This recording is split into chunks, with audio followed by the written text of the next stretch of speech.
Hello and welcome to this episode of the Geoeconomic Agenda, a podcast from the Institute of Geoeconomics in Tokyo that investigates the connections between economics, politics, business, and society. I'm your host, Paul Nadeau, and I'm a visiting researcher here at the IOG. Today I'm sitting down with Wakana Asano. She's a research associate with IISS in Singapore, and she's a Takano Fellow with the Asia Pacific Initiative. Asano-san, thank you very much for joining us today. Thank you for having me today. So you just wrote fairly recently a couple reports on the development of AI governance in the global south. Now, this is an interesting topic because usually when you talk about artificial intelligence and certainly governance of artificial intelligence, you're usually talking about two countries in particular, the United States and China. Where does the global south fit into the development of governance norms and rules and that bigger milieu that is taking shape even as we speak? Yes. So it's been interesting, as you mentioned, that when we talk about AI or broader digital governance, especially the security or policy community, people talk a lot about the US, China, maybe sometimes EU, because of their strong regulatory frameworks and also its kind of expansion to the world. But I found it is very interesting. I myself, being based in Southeast Asia and then looking into the global south from especially like Africa and Asia these days, these countries are also trying to develop their own digital or AI governance frameworks on their own, trying to make sure that they have their own digital sovereignty or like kind sort of agency either at the national or regional levels. Rather than just kind of like adapting the regulations from other countries, which I found very interesting. And then in that way, they are trying to create digital or AI governance models that fit into their own national or regional context, which emphasize a lot around the inclusion or digital public services, the civil usage, as well as some sort of the cybersecurity or more broadly the national or regional security the standpoints. I think that's something we kind of have to look further into when we think about the long-term, the future of the AI digital governance in the world. So it's kind of begging a question, and you don't directly address this in your two reports, but I want to try to tease this out a little bit, maybe a little too explicitly, but what's the problem with China and the United States developing the rules for these countries? You know, they've got the tech, they're already superpowers. Yeah. Why not just let them decide the rules? Well, I think kind of the challenge is that it's becoming that the US and China particularly are very kind of dominating the global digital world, which sometimes creates some sort of the concerns around the access to these digital platforms or maybe AI models. We just observed one news about the new model released from Anthropic. Sorry, just to cut in briefly, can you provide some a sense of just how dominant US and China models are in this ecosystem? Because they're not just big, they're really big, right? Yeah. Okay, thank you. I think the US and China have been kind of dominant, the dominance of the global digital governance or digital world, as you see a lot of US big tech such as the Microsoft or IBM or maybe Amazon or Facebook in both social media as well as AI or maybe data platforms. And then these are very big players, not only in the US or China, but also the broadly Asia, Africa, wider global digital world. When we look into, for example, some Southeast Asian countries, a lot of the countries are really dependent on these like big techs. The similar thing is happening in Africa. China, when we think about China, this is quite interesting because it also tries to expand the digital kind of power influence, both commercially on the market standpoint, as well as more could be the policy security wise. Especially in Southeast Asia, it's so obvious that a lot of Chinese technology and companies really have a great presence in this region from AI, TikTok, and other platforms, whatever. So I think these are some sort of the description that we can see in terms of the US-China dominance of the global digital landscape. I think in your report, you said that US cloud services firms occupy something like 60% of the market. Yeah, That's exactly. Exactly, which is quite a big number.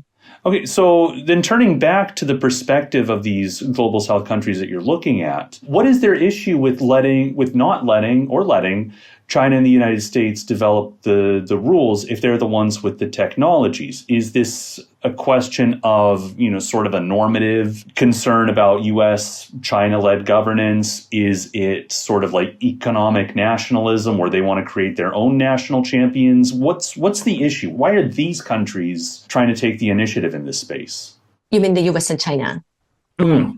Oh, sorry, I meant the global south countries. Oh, global south countries. I kind of know why the US and China are trying to that's another conversation. Yes. Yeah, but no, the countries that you're looking at in the report, I think just to remind our listeners, it's Nigeria, South Africa, Brazil, and India, correct? Exactly, yes. Yeah. So looking into the current kind of digital landscape kind of dominated by some specific countries, this could be the huge kind of national security, both defense as well as economic standpoints, issues for these global South countries, especially most of them don't have much, I would say, the capacity or capabilities around this digital technology, both technically as well as the policy-wise. And this creates some concerns or kind of challenges to those global South countries that they are not sure whether they actually have the sovereignty or some sort of controls around the digital data and the policies, regulations associated with those within their the national capacity, even though having these kind of dominance or sort of external dependencies in the technology to these some specific countries, especially seeing like now a lot of fluctuations, fragmentations, uncertainties going on around the geopolitics. So I think that somehow the global South countries are kind of seeing as some sort of a challenge that they want to address. So how big are these barriers to entry exactly? Because I would imagine it's not cheap to develop your own services. Mm-hmm. And it's very easy to just, free ride off of what's already there. So if you want to try to develop this yourself, how much is that going to cost? These aren't exactly rich countries in the first place either. Yeah, no, I can't provide the exact numbers on how much it would cost because it really depends on, as myself, somebody coming from the digital tech company background. It really depends on what kind of requirements or some sort of context that each country, government, or maybe wider market players have for these like digital platforms or maybe technical architectures or maybe policy regulatory frameworks. So these variables really determine what kind of requirements, what kind of functions, and what kind of architecture the digital technology or policy would need for the nation, countries, the purposes, the interests. So why also the emphasis on digital sovereignty? Because, cloud computing, AI, these are fundamentally transnational. They're designed to be transnational. The internet was always designed to be transnational. So what is the importance of sovereignty in this question, and why the emphasis on that in particular? Yes, sovereignty, I think this is quite actually a huge discussion, especially I think for the small middle power states.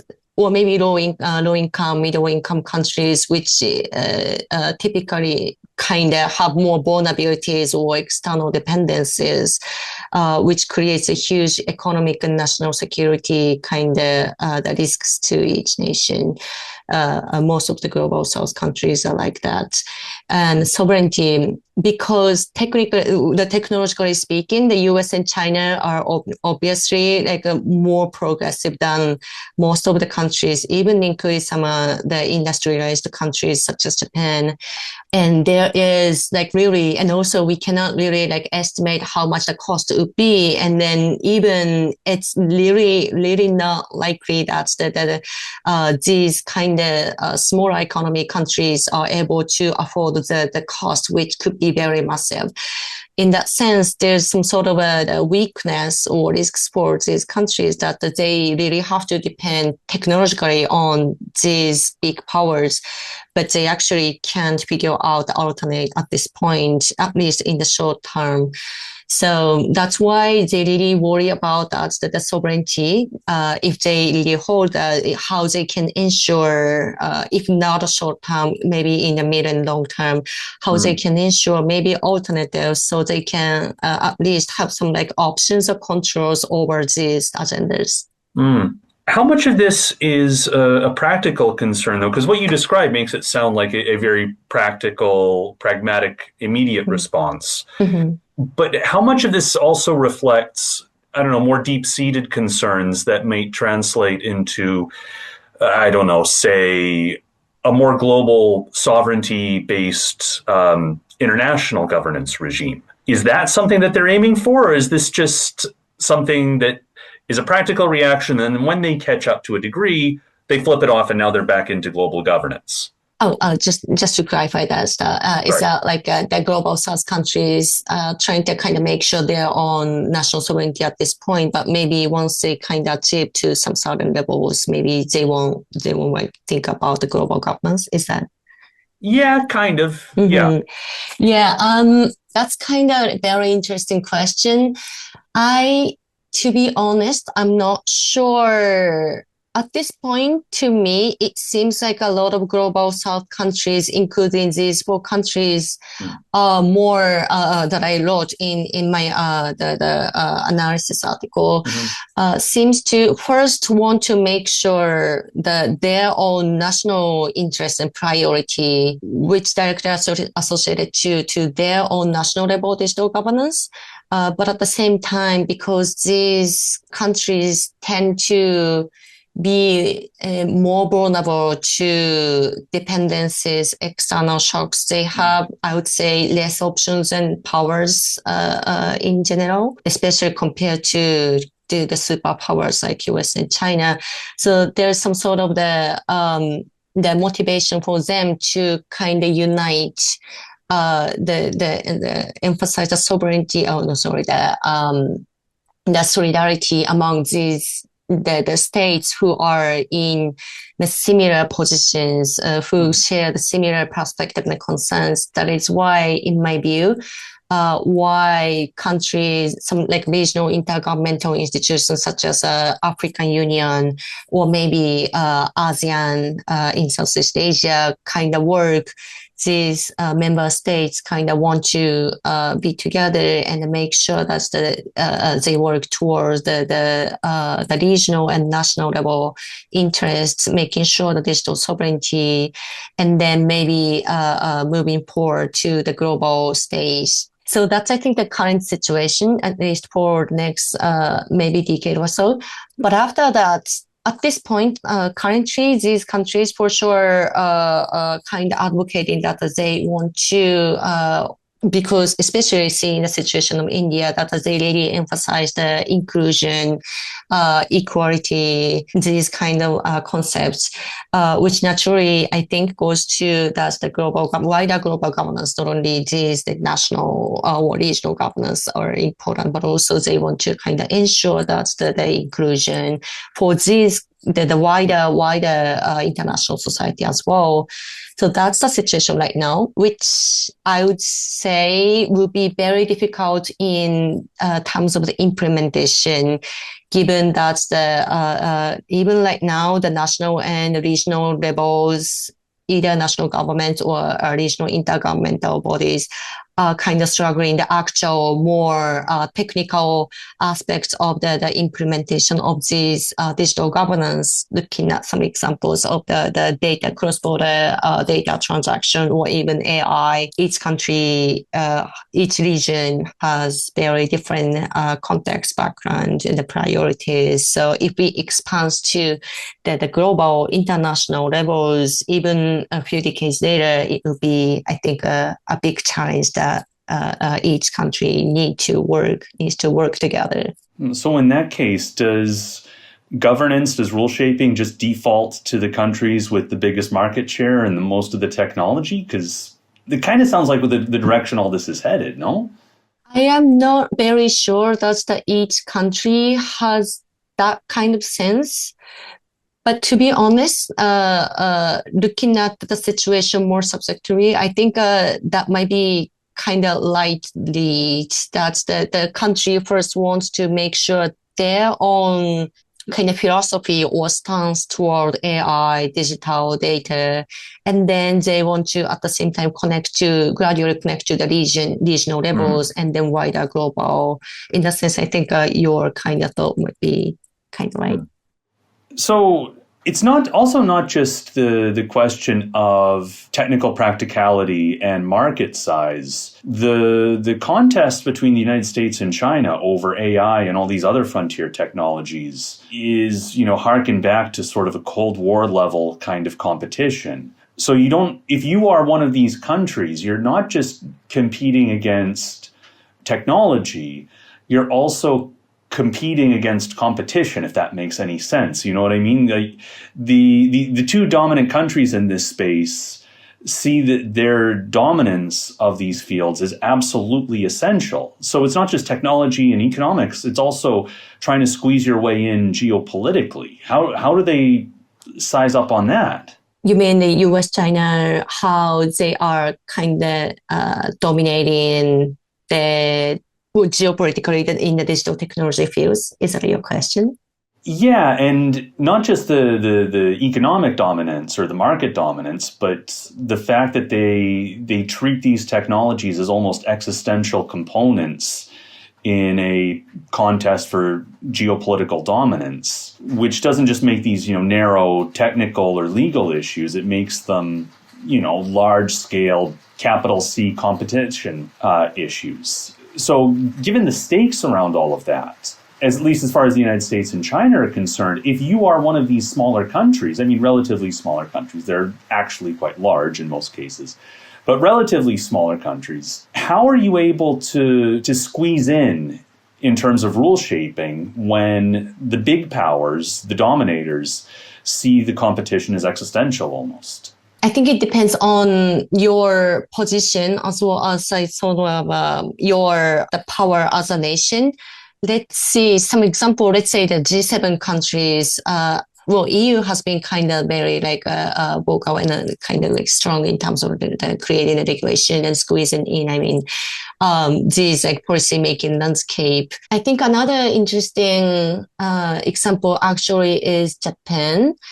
Even though I'm not an expert in Japan's politics and policy, Japan's been kind of trying to expand its international cooperation. There was a news recently that Japan will provide some the assistance toward the AI development of Vietnam, which I found very interesting because Japan has been, especially in Southeast Asia, maybe Africa too, very known with its the Official Development Assistance, ODA, which some people say is unique because they more listen to the beneficiaries or the recipient countries' perspectives and opinions and priorities while providing kind of financial and technical supports. But if you provide the financial the support, especially through the government, I assume that there will be a space to support more or less the policy more widely, creating the policy or political influence to those regions. I think in that way, this is kind of one kind of interesting example that I have seen that in that way one country could squeeze in the politics or policy making landscape in digital technology or AI fields. For more maybe or relatively smaller economies, countries, I think their approach is more regional kind of unity, or maybe some sort of making potentially the blocks, such as maybe BRICS or maybe wider global south, because a lot of countries share some sort of maybe historical context in colonization, or maybe the historical discourse how they won the independence as a nation after this colonized period, which creates a lot of commonalities or maybe some sort of the common sense around the sovereignty or even digital technology topics. And given that these global south countries, their population and market size are really growing. Some research even say the one example of Africa, in the near future, 1/4 of the global population will be African, which is a quite big numbers. And then if they are going to be the majority of the world, it's really hard not to think about they are not going to influence to the global digital governance, even from the geopolitics standpoint. So it's a little inevitable, you're saying. Yeah. The other thing that this whole scenario, the whole landscape seems to be drawing towards is a situation that's not, globally harmonized, but globally fragmented. Is that fair? Yes, I think it's at this stage, I think it's more fragmented because a lot of countries want to ensure their own national priority, their own national security. Some countries for sure seek some regional cooperation, maybe global cooperation. But if we go up the level and then if we look into the broader the scope, especially for technical topics, it tends to be less, I would say, implementation feasible, or maybe it might be more vague, which creates a lot of challenges around the operationalization of these digital AI governance, which are a lot of countries, citizens, defense community are really demanding right now. So this kind of gap of the timelines cannot be, I think, cannot be kind of ignored when we think about this regional or global cooperation in these digital agendas. So, and then going back to the point on the national security priorities agenda, like now we've been seeing a lot of uncertainties in the geopolitics, seeing the situation in the Middle East, or maybe it's been already a few years since the Ukraine-Russian war has occurred, and East Asia regional security, or maybe the international relations have been kind of unstable these days. And there's a really urgent kind of need for each country that they really want to ensure their own national security, even in this digital AI landscape, and then combined with the kind of immediate demand to actually operationalize this on the ground for the policy making as well as the market. I think this is a very fragmented moment right now that each country needs to really cooperate each other and address. So the final question, I'll put you on the spot and ask you to take a position. Is this a positive development in your estimation, that these countries are pursuing digital sovereignty? Is there an alternative that you think would work better? Evaluating the costs and the benefits that you've described, is this a way forward or is there a better way, do you think?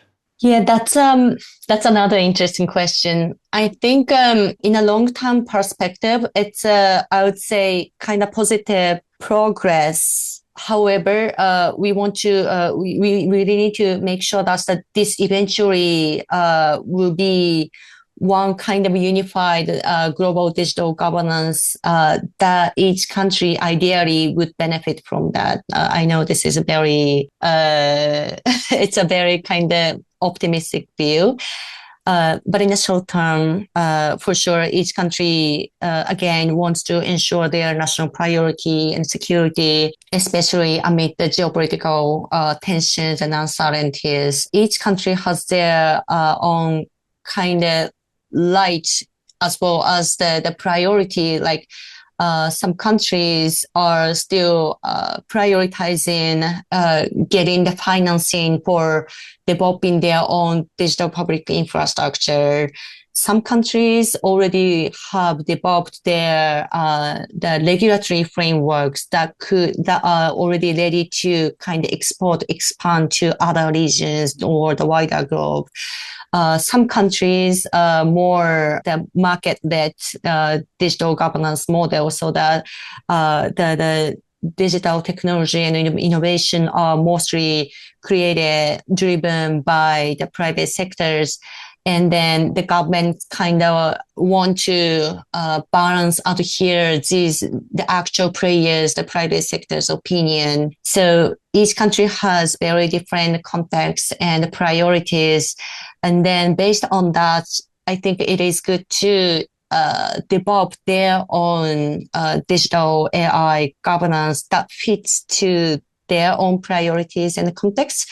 But eventually these would need to be harmonized in the long term, looking into the future of the digital politics and the economy. If we aim to benefit from this, there's a need for the not unification, but maybe harmonization of this, the national governance into more global level. Final question. Are you optimistic or pessimistic that will happen? To be honest, in the short term, I'm a little bit pessimistic. But if countries kind of are willing to cooperate each other with a more big picture and maybe some sort of the sense of the cooperation toward the wider global digital governance and economy that benefits everybody. And then if they can actually work together on that shared goal, I think I will be more optimistic. Okay, let's leave on that note then. Wakana Asano, thanks again so much for joining us. This has been fascinating, and we hope to have you back on again in the future. Yes, thank you so much for having me. This is the Geoeconomics Agenda with Paul Nadeau. Commerce is always facilitated by infrastructure because that's how goods and people are moved around where they're needed. In the 20th century, this infrastructure would have been innovations like highways and container ships. In the 19th century, it would have been railroads. And in the early 19th century, it would have been canals. Canals were so important, particularly for the development of the United States, that historians of this period call this the quote-unquote canal era.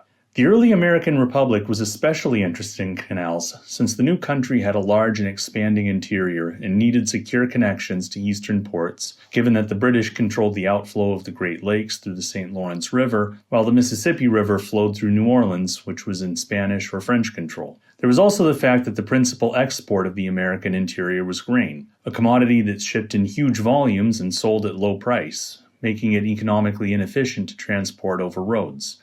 And an important reason why grain that couldn't be shipped before it was spoiled was distilled into whiskey, which is a much more cost-efficient export. To solve this dilemma, George Washington initiated the Potomac Company to improve the navigability of the Potomac River, and he financed the construction of several infrastructure improvements to encourage shipments from west of the Allegheny Mountains to the east coast of the United States, putting considerable amounts of his own wealth into the project. This initiative was superseded by the Chesapeake and Ohio Canal, which opened in 1823, long after Washington's death, and which connected Washington, D.C. with Cumberland, Maryland, and primarily shipped coal from the Alleghenies. The most notable canal was the Erie Canal, which crossed New York State, connecting the Hudson River with the Niagara River near Buffalo, bypassing the St. Lawrence River through Canada. It was a massive undertaking of early 19th century engineering, cutting through limestone that rises 600 feet from the points, and was the world's second longest canal after the Great Canal in China.